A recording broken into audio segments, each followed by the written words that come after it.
Fala galera, professor Ricardo Barros aqui novamente com a gloriosa matéria de Direito Administrativo e agora é um assunto mais sossegadinho, mais tranquilinho, que é órgãos públicos, uma das palavras mais bonitas da língua portuguesa porque tem dois acentos, acento e tio, né? Órgãos públicos. Então vou dar aqui mais uma diquinha de estudo, que é o seguinte, eu sempre estou falando esse tempo todo em você fazer questão, toda hora eu martelo, faz questão, faz questão, faz questão, faz questão, e aí eu vou te falar, Ricardo, então quer dizer que se eu chegar e fazer 30 questões por dia está legal? Não! 30 é começo, cara, bota mais um zerinho aí, faz 300. Não dá, CESP dá sim. Faz questão o tempo todo, baixa aplicativo no celular, meu irmão, tá no ônibus, vai fazer questão, tá fazendo qualquer coisa, vai fazer questão, tá dando uns amassos com a gata, lá com o gato, mete questão, foda-se, vai fazer questão. Isso que vai te treinar para você entrar no concurso público. Bota aí comigo, vai que você libera para fazer 200 questões dia, libera essa visão aí, 200 questões dia, é pouco, tá? Muito pouco para CESP, mas você vai lá e faz isso. Em uma semana, mano, se você estudar de segunda a sábado, você faz 1.200. Em um mês, vamos botar 5 mil, em 6 meses 30 mil, em um ano 60 mil. Você vai fazer 60 mil questões e vai me dizer que não vai conseguir acertar 80, 85% das questões da sua prova? Porra! Então, volume, irmão, faz questão, joga no volume, joga duro, estuda, vê a aula, lê o material e vai fazer questão, que é isso que vai te aprovar, beleza? Então, vamos lá, sem mais delonga, para órgãos públicos. Como já vimos, órgãos públicos são distribuições internas. Lembrando sempre que eles são frutos de quê? Da desconcentração. Então, órgãos públicos nada mais são do que distribuições internas de competências. Então, são internas dentro da mesma pessoa jurídica de direito público interno, que são qual? União, Estado, Distrito Federal, Município, ou dentro de entidades da administração indireta. Lembrando que, mais uma vez, quais são as entidades que taxativamente, rol taxativo, compõem a administração pública? Na administração direta, União, Estado, Distrito Federal e Município, Estados, né? Distrito Federal e municípios, e na administração indireta, autarquias, fundações públicas, empresas públicas e sociedades de economia mista. Tudo fora isso não compõe a administração pública, que são aquelas entidades paraestatais de terceiro setor. Mas os órgãos públicos, que são ramificações desses 8 entes que eu falei, eles vão compor a administração pública, tá? Porque eles vão ser frutos da desconcentração, ok? Então, por exemplo, o Departamento de Recursos Humanos dentro do Instituto Nacional de Seguro Social é o quê? É um órgão dentro de uma autarquia. O Ministério da Educação é o quê? É um órgão vinculado à União, pessoa de direito público interno, ok? Tranquilo? Então é isso. Então sempre leva isso que os órgãos, eles estão dentro da entidade, dentro do ente. Os órgãos sempre estão dentro, né? Ó, que esquisito. Dentro do quê? Da administração direta e administração indireta. Eles sempre vão estar dentro desses aqui para serem órgãos públicos, ok? Tranquilo. Lembrando sempre, como eles são distribuições internas de competências dentro do ente da administração direta ou indireta, eles não têm personalidade jurídica, ou seja, eles são entes despersonalizados. Lembra disso, principal diferença. A administração direta são pessoas jurídicas de direito público interno. Na administração indireta, nós temos pessoas jurídicas de direito público e de direito privado, que já vimos, tá? E os órgãos públicos, eles não têm personalidade jurídica. Por quê? Porque eles são ramificações do ente que as criou. Certo? Beleza. Como exemplo temos ministérios, secretarias, departamentos, diretorias, tribunais, delegacias, seções, expedientes, gabinetes e por aí vai, ok? Sempre são ramificações internas. Show de bola? Beleza. Mais características. Por estes caras serem despersonalizados, eles então não vão possuir patrimônio próprio. Mas por que que eles não possuem patrimônio próprio, Ricardo? Porque o patrimônio é do ente que os criou. Tá? É do ente que os criou. Então, por exemplo, se eu falo o seguinte, no Ministério Público, o Ministério da Educação, da Economia, da Fazenda, etc, etc, etc, esses ministérios são órgãos da União. Esses ministérios têm patrimônio próprio? Não. O patrimônio é da União, certo? Quando você cria um departamento, por exemplo, no meu caso, trabalho no Departamento de Recursos Humanos da Câmara Municipal de Londrina.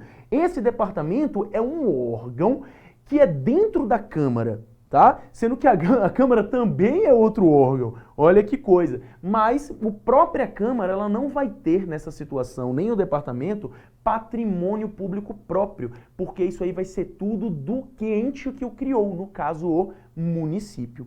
Agora, vamos pensar assim, se você tem um departamento de recursos humanos dentro do INSS, do Bacen, que são autarquias, o departamento, tudo que está lá, não vai ser do departamento, vai ser da entidade. Pegou? Tranquilo. E por isso, em regra, eu vou botar um asterisco aqui, eles não possuem capacidade processual, ou seja, eles não podem impetrar processos, porque eles não têm personalidade jurídica própria. Porém, há uma ressalva. Eles podem, se defender em situações aí de mandado de segurança. Eles podem impetrar mandado de segurança em situações de direito líquido e certo.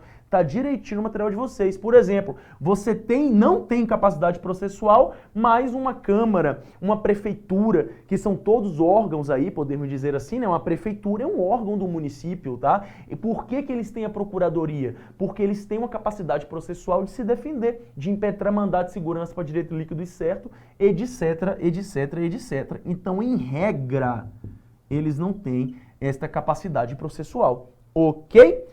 Importante, a criação e a extinção é prevista em lei. Você não pode simplesmente, dentro de uma entidade, sair criando órgão à vontade. Não.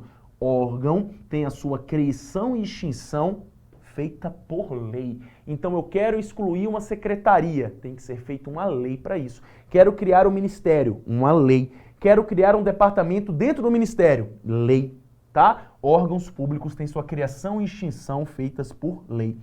Olha outra diferença muito importante, meu aluno e minha aluna. Lembra que lá na administração indireta, uma das características básicas é que não existia uma relação de hierarquia, eles não eram hierarquizados, existiam apenas o quê? Uma supervisão finalística, uma administração, uma tutela finalística, uma supervisão ministerial. Lembram-se disso? No caso dos órgãos, eles são hierarquizados, ou seja, eles se subordinam ao ente que as criou. Você imagina se o departamento de finanças do INSS falasse, eu sou eu mesmo e no INSS não manda em mim. Porra. Imagina se o ministério desse muito doido e falasse, ô Bolsonaro, seguinte, eu vou fazer o que eu quiser e você não manda em mim. Não rola, né? Na verdade, nem Bolsonaro, que é a própria presidência da República, também é um órgão, mas o ente é a União e, no caso, o chefe de Estado representa a União, ok? Então, eles são hierarquizados. Importantíssimo, órgãos públicos têm relação de hierarquia. E eles podem celebrar contrato de gestão. Aquela situação ali que vai fazer eles terem algumas metas, coisas do tipo, para que eles possam ter maior autonomia, tá? Então, pode sim o órgão público celebrar contrato de gestão. Não é a mesma coisa de agência executiva, tá? Nem de OS. Só lembra disso, só leva essa informação. Órgão público pode celebrar contrato de gestão. Ok? Beleza? Show de bola. Vamos falar agora um pouco das teorias. Vamos teorizar as teorias aqui dos órgãos, tá? E é o seguinte, ao longo do nosso ordenamento jurídico foram surgindo teorias que foram pensadas e abandonadas, certo? Apenas para fins didáticos, nós vamos falar dessas teorias que foram abandonadas e depois vamos falar da teoria que é efetivamente adotada no Brasil. Beleza? Então vamos lá. Primeira, uma teoria abandonada, que é a teoria do mandato, teoria abandonada. Antes de tudo, já saber. Tá aqui, abandonada. O que dizia essa teoria do mandato? Ela preceituava que o Estado era o mandante, né? O ente criador era o mandante e o órgão era o mandatário. Isso se formalizava pelo instrumento jurídico do mandato ou procuração, tá? É como se fosse, quando você vai fazer uma procuração, é como se fosse que o Estado, né, o ente criador, dê uma procuração para o órgão para ele realizar as vontades do Estado. Então existia essa teoria do mandato, que tinha a situação do mandante e do mandatário. Só que essa situação, por várias coisas, vai criar dificuldades jurídicas, tá? Você não sabe o que fazer, por exemplo, em situações de abuso de poder no mandatário. Criam vários imbróglios jurídicos, né? Imbróglios jurídicos, várias situações. Por essas e outras coisas, essa teoria aqui ela foi abandonada, surgindo apenas, existindo hoje apenas para fins de estudo, apenas para fins didáticos, ok? Outra teoria que surgiu foi a teoria da representação, o que também é uma teoria abandonada. E o que é essa teoria da representação? Dessa vez, o órgão, ele não vai ser um mandatário, um simples procurador da entidade que o criou. O órgão, ele vai ser o tutor ou o curador. Só que essa situação de representação dá a ideia, dá a noção que o Estado é incapaz, que a União é incapaz, porque você só faz tutoria e curadoria de quem é incapaz. No direito civil, por exemplo, pródigo, o cara que gasta demais, o cara que abre muito a mão, faz muita coisa, né? Prodigidade, o pródigo ele é considerado incapaz. Então, por isso, ele vai ter um tutor ou curador. A pessoa que tem uma incapacidade mental, uma coisa do tipo, ele vai ser considerado incapaz. Então ele vai ter um tutor ou curador. O menor de idade vai ser considerado incapaz. Várias situações do direito civil que não cabem aqui pra gente, tá? Mas como que você vai entender que uma autarquia, uma empresa pública, uma união, o Estado, vai ser incapaz? Então, por essa situação e por todas as dificuldades jurídicas que essa ideia causou, também você tem uma teoria abandonada, que é essa teoria da representação. Não é realmente o que é usado hoje no ordenamento jurídico. Beleza, Ricardo, explicou aí, bacana. Qual é a teoria, então, que é usada atualmente? E é isso aqui, meu aluno. A teoria que é usada atualmente é a teoria da imputação, também chamada de teoria do órgão, tá? Então nós temos a teoria do órgão, que é a teoria da imputação. E o que é que essa teoria significa? Significa que os órgãos representam a vontade do Estado. Ou seja, o que um órgão público fizer é imputado ao ente que a criou. Por exemplo, pode acontecer do Ministério da Educação fazer uma coisa, não é falar, não é o ministro falar algo, ele fazer um programa. Se o Ministério da Educação chegar e falar o seguinte: a partir de hoje não vamos ter mais ensino médio de 3 anos, vão ser 4 anos. Passa ensino plenário, tudo dá certo e o ensino médio fica com 4º ano, digamos. Pode o presidente da República falar: não, eu não queria que isso fosse feito, ele fez isso por conta própria, não foi por minha causa? Não. Por quê? Porque o presidente da República vai representar a União, nesse caso, tá? Então, a vontade de fazer isso é da União. A vontade do órgão é imputada ao ente criador. Conseguiram entender? Funciona a administração indireta da mesma maneira. Você imagina um órgão criado, uma diretoria do INSS. A diretoria do INSS, que é um órgão, pode tomar uma decisão contrária à vontade do INSS? Não, porque eles não têm vontade própria. Eles são despersonalizados. Eles são ramificações da vontade do ente criador. Ok? Então, por isso, a teoria da imputação vai falar justamente isso, que eles representam a vontade do órgão. Essa teoria, do ente, essa teoria, ela é muito baseada no princípio da aparência, tá? O princípio da aparência, lembrando daqui da imputação, vai ter também a figura lá do servidor público putativo, né? O servidor filho da putativo, que é o quê? É aquele servidor, a gente vai ver isso depois, aquele agente, né? Não é nem um servidor público, é um agente, aquele agente que ele faz o serviço público como se servidor fosse, mas ele não é. É como, por exemplo, se ele fosse lá, botasse uma farda de policial militar e saísse prendendo gente na rua, tá? Então ele está fazendo um serviço público, mas ele não é. Só que, imagina se você está na rua e chega um policial militar fardado e chega pra você e fala assim, encosta na parede aqui que eu vou te enquadrar. Você vai falar, não, nobre doutor, espere um pouco, vamos conversar. Eu quero ver o seu distintivo. Aí ele pega e mostra a capa do distintivo. Não, não, não, não, não. Eu vou entrar agora no sistema da Polícia Militar para ver se o senhor, educadamente, consta lá no cadastro como servidor público. Vocês vão rir muito e você vai preso. Claro que isso não vai acontecer, tá? Se chega um policial fardado para você e vai te revistar, você vai levar o enquadro, você vai ser revistado, tá? Se você vai dentro de uma repartição pública e tá lá um funcionário, você vai supor que aquele funcionário é um servidor público, porque ele está aparentando ser um servidor público, tá? Ele tem que fazer o cidadão de boa fé ter a confiança que ele é um servidor público. Dessa maneira, se houver essa aparência, mesmo que a pessoa não seja de fato servidor público, está sendo imputada à vontade do órgão. Então você tem muito baseado nessa teoria da aparência. Então, para ser imputado à vontade, você tem que ter a aparência de servidor público. Você tem que mostrar que é um servidor público, mostrar que é um agente público, ok? E por isso que são preservados os direitos de terceiros de boa fé. Vamos ver isso depois, porque o cara não teve culpa. Certinho? Beleza. E essa situação é a teoria adotada.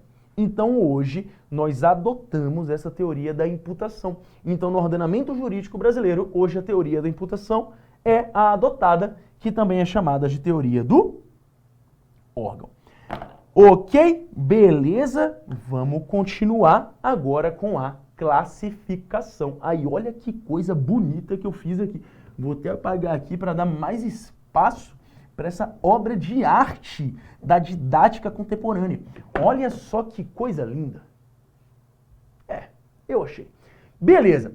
Então vamos ter aqui a classificação dos órgãos. Show de bola? Vamos que vamos. Como que funciona isso? Você tem a classificação pela posição estatal, pela estrutura e pela atuação. Muito difícil a prova de cobrar isso, mas por situação doutrinária eu dividi assim. Como é que eu fiz aqui? Pela posição estatal, né, que é tipo assim, a parte ampla da divisão, está em azul. Aí tem as classificações realmente ditas em vermelho e a descrição das classificações em azul de novo. Tá? Então você pode ver aqui por esse esquema que existem órgãos independentes, autônomos, superiores e subalternos. Essas são as classificações.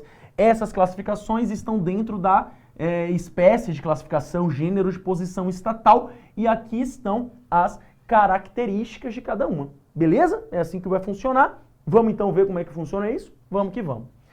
Primeiramente temos os órgãos independentes, tá? Esses órgãos independentes, pensa que eles estão no topo, é o maiorzão, é o cara, é o que manda na parada, é o chefe da porra toda. Os órgãos independentes, claro que eles estão subordinados ao ente que os criou, mas dentro dos órgãos, em relação aos órgãos, eles são hierarquizados, lembra disso? Então um órgão pode mandar no outro, uma diretoria vai mandar no departamento, que vai mandar numa seção, por exemplo.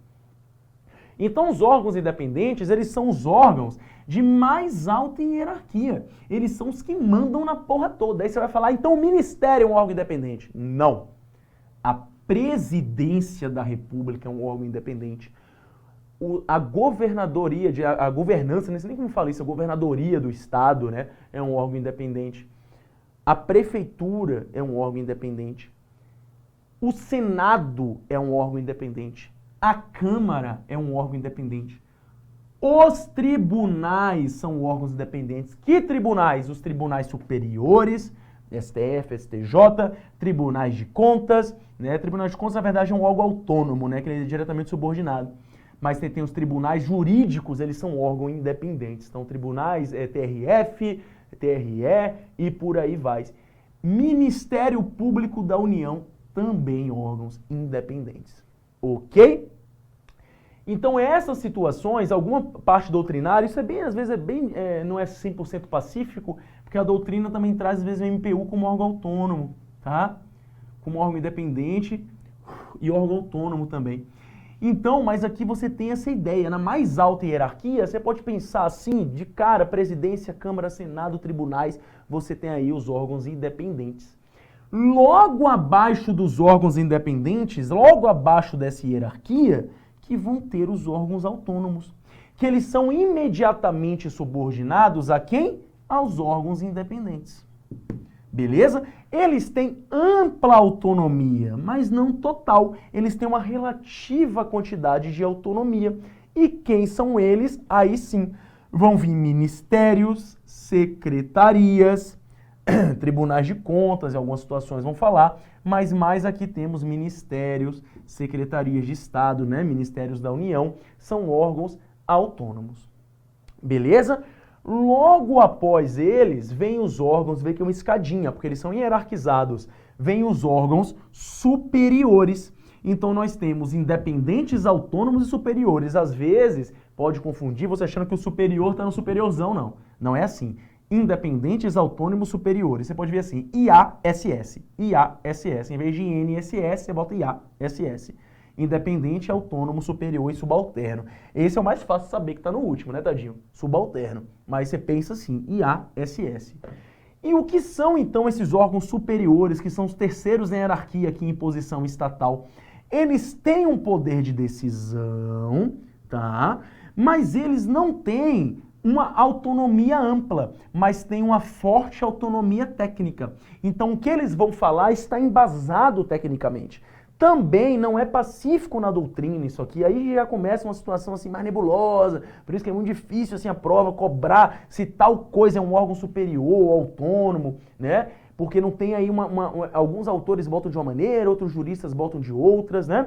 Mas podemos ter aqui como exemplos gabinetes e departamentos. Você tem lá o departamento financeiro, o departamento de marketing, digamos, departamento de protocolo, de recursos humanos, todas as situações vão ser órgãos superiores, porque eles têm autonomia técnica. E embaixo, por último, tadinho, como eu falei, IASS, nós temos os órgãos subalternos. Esses órgãos subalternos, eles têm reduzido o poder decisório, tá? Apenas mera execução. São órgãos de mera execução, não mandam em ninguém. Podem decidir só o que cabe a eles, aquele pouquinho, tá?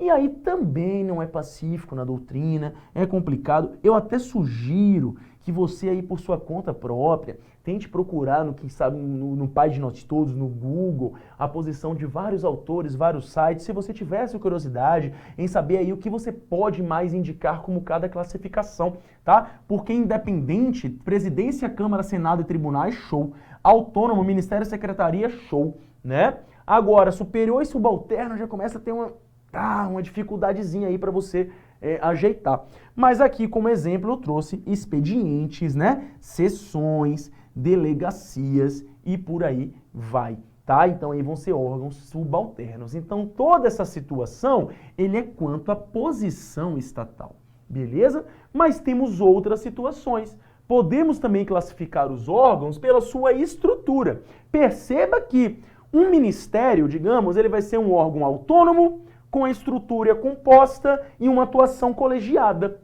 Ou seja, ele tem essas três classificações, tá? Ele vai ter uma classificação na posição estatal, uma classificação estrutural e uma classificação de atuação, certo?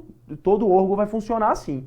Ele não pode ter duas posições estatais, duas estruturas, duas atuação, mas ele vai ter uma de cada, né? Por isso que é separado dessa maneira. Então não existe um órgão que seja só subalterno e não seja nem simples nem composto, não tem como. Tá? Então ele vai ter toda essa situação aí. Beleza? E como a estrutura aqui é muito mais fácil, ele pode ser simples ou composto. Fácil, fácil. Simples, sem ramificações. É um órgão sozinho, não tem ramificação. E aqui um exemplo é sessões. Composto são ramificados. Você tem ministérios e secretarias, porque dentro dos ministérios e secretarias você tem departamentos, você tem diretorias, você tem secretarias, você tem um monte de coisa dentro dos ministérios e dentro das secretarias. Então, por isso que eles vão ser órgãos compostos, ramificados. Então, quanto à estrutura, podem ser simples ou compostos. Para fechar, temos a classificação quanto à área de atuação. E na área de atuação, eles podem ser singulares ou colegiados. Simples e fácil. Quando ele é singular, ele depende da decisão de um só membro. Por exemplo, presidente da República. né? A presidência da República depende da decisão do presidente. O vice vai apenas substituir o presidente nas suas vacâncias, mas não vai decidir junto, né? Oficialmente não, né? Então, quando a atuação depende apenas de um membro, você tem um órgão singular. E como depende de vários membros, como por exemplo os próprios ministérios, secretarias, porque tem várias pessoas, várias atuações ali naquela situação, aí você vai ter um órgão colegiado. Ok? São essas então as classificações e com isso a gente finaliza aqui a parte de órgãos e vamos então fazer o quê? Vamos fazer questão. Show de bola, vamos para a tela e vamos que vamos. CESP 2018. Os órgãos não dotados de personalidade jurídica própria, até aí certinho, que exercem funções administrativas, certo? Integram a União, pode ser União, Estado, ele não botou somente aqui, então só exemplificou tudo certinho. Por desconcentração. Show de bola. E ainda botou aqui, ó, integram a União. Show de bola. Componentes de uma hierarquia fazem parte da administração direta. Perfeito. Agora eu posso dizer o seguinte, um órgão sempre vai fazer parte da administração direta? Não, porque pode ser um órgão dentro de uma autarquia, um órgão dentro de uma empresa pública, ok? Que são apenas ramificações internas. Mas nesse caso aqui, certíssimo, não tenho o que falar. Mais uma. CESP 2017. Órgão público é ente despersonalizado. Ok. Razão por que lhe é defeso. Essa palavra aqui, gente, ela vai fazer muito parte do concurseiro. Eu vou ver se na próxima aula eu falo dessas situações aí, das palavras do concurseiro, né, que você tem que saber. Mas defeso significa proibido, tá? Razão por que lhe é defeso em qualquer hipótese ser parte em processo judicial. Aí a gente já para, né? Porque, por exemplo, a gente falou aqui que, em regra, ele não tem capacidade processual, mas existem hipóteses, como a questão de mandado de segurança, defender a si próprio em algumas situações, que sim, o órgão público vai ter capacidade processual, quando a atuação dele seja indispensável em defesa de suas prerrogativas, ok? Então, certíssimo, tudo bacana, né? Mas essa questão aqui está errada, porque não lhe é proibido, ele pode fazer isso, tá? CESP 2015.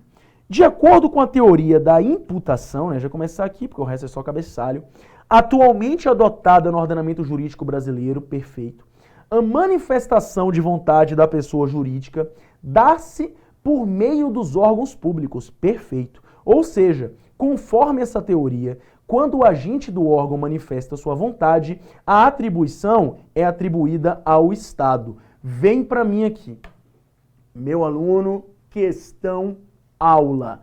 Tem questão que é muito importante você fazer e refazer, porque ela simplesmente é uma aula, é um ótimo instrumento de revisão. Se você conseguir pegar, por exemplo, em órgãos públicos, selecionar umas 50 questões de órgãos públicos CESP, que você faz assim, em meia horinha, quando você estiver treinado, você vai fazer. Pega 50 questões de órgãos públicos, que você cuidadosamente consiga cobrir todo o assunto em cada questão, até de maneira ordenada, meu amigo do céu, você fez uma revisão perfeita. Então essa aqui é uma questãozinha aula, questãozinha perfeita, que se você resolve, você lembra na hora o que é a teoria da imputação. Volta para a tela, questão certa. Vamos mais uma. A teoria do órgão, segundo o qual os atos e provimentos administrativos praticados por determinado agente são imputados ao órgão por ele integrado, é reflexo do princípio da impessoalidade. Sim, ainda não vimos princípios administrativos, mas isso aqui já é um spoiler. O princípio da impessoalidade vai falar que a atuação da administração pública, ela não é pessoal, ela não vai ser dada diretamente à pessoa, tá? Você não vai poder ter esse princípio da impessoalidade. É a atuação pública, ok? E a partir daí vai ter várias outras coisas. E realmente, a teoria do órgão é um reflexo muito importante do princípio da impessoalidade. Certinha? Vamos para frente. Os ministérios, as secretarias de estados são considerados, quanto à estrutura, órgãos públicos compostos. Perfeito. Tem órgãos públicos simples e compostos quanto à estrutura. E ministério e secretaria é um exemplo de órgão composto. Certinho? Mais uma. A PCDF, olha aí pra você, meu aluno, que você tá fazendo polícia, estudando pra polícia, tá aí nas carreiras policiais, né, assistindo essa matriz, botei aqui justamente pensando em você. A PCDF, Polícia Civil do Distrito Federal, é órgão especializado da administração direta, subordinado ao Poder Executivo do DF. Vem pra mim aqui. Olha só, vamos pensar. Polícia é autarquia? Polícia é empresa pública? Polícia é fundação? Polícia é sociedade de economia mista? Não. Polícia é união? Não. Polícia é estado? Município? DF? Não. O que é toda polícia? Órgãos diretamente subordinados à entidade que a criou. Então a PM é um órgão do Estado. A PCDF é um órgão do Estado, do Poder Executivo, não do Estado, do Distrito Federal, né, que ele é um direito público interno por si só. A Polícia Federal é um órgão da administração direta da União. A PRF também, e assim sucessivamente. Então, sim, Polícia Civil do Distrito Federal é um órgão da administração direta subordinada ao Poder Executivo do DF. Volta aqui para a tela, só para eu meter o sertão aqui. Então, questão certa vem para mim. Então é isso, meu aluno e minha aluna. Terminamos mais um bloco. Espero que seja produtivo e vai fazer questão. Vou te chatear toda a matriz falando isso. Faz questão, meu querido e minha querida. Valeu, então. Grande abraço. Muito obrigado por tudo. Valeu, falou. É nóis.